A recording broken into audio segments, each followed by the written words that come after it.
ஆம் ஆத்மியை பத்தி சொன்னீங்க. ஆம் ஆத்மி வந்து பஞ்சாப்லயும் டெல்லியிலயும் வந்து வலுவாக இருக்கிறாங்க.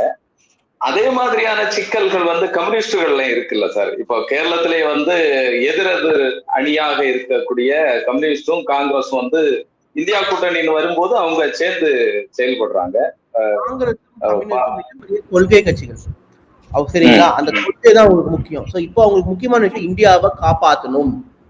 எப்படி ஒரு ஆங்கிலேயர் எடுத்து ஒரு போரை நடத்தினாங்களோ காங்கிரஸ் கட்சி, அதே மாதிரி ஒரு போர் பாஜக எடுத்து நடத்த வேண்டிய சூழ்நிலை வந்துருச்சு. அதே மாதிரி கம்யூனிஸ்டுகளும் இந்த நாட்டில் இருக்கிற நிறைய கோட்பாடுகளை மதிக்கிறவங்க. இந்த பாஜக வந்தால் என்ன ஆகுங்கிறது உங்களுக்கு எல்லாம் தெரியும். அதே மாதிரி 2004 இருந்து 2009 வரைக்கும் கம்யூனிஸ்ட் கட்சியும் காங்கிரஸும் ஒரே கூட்டணியில தான் இருந்தாங்க. கம்யூனிஸ்ட் தான் வெஸ்ட் பெங்கால் ஆட்சியில் இருந்தாங்க. மெயின் எதிர்கட்சி வெஸ்ட் பெங்காலும் காங்கிரஸ் தான். ஆனாலும் இருந்தாங்க நாட்டு நலன் கருதி.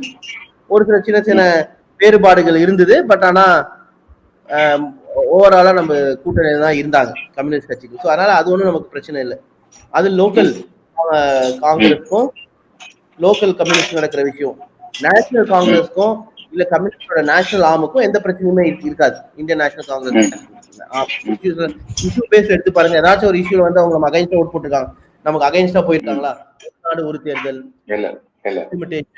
New education policy, physical federalism, எண்ணற்ற விஷயங்கள், அப்ரிகேஷன் ஆஃப் ஆர்டிகல் 370, ஆளுநர்களோட உரிமை மீறல், இப்போ வந்து இருக்கிற கான்ஸ்டிடியூஷன் 103, எஸ்ஐஆர், எல்லா விஷயத்துலயுமே கம்யூனிஸ்ட் வந்து இந்தியா கூட்டணியோட ஸ்ட்ராங்கஸ்ட் சப்போர்ட்டரா தான் இருக்காங்க.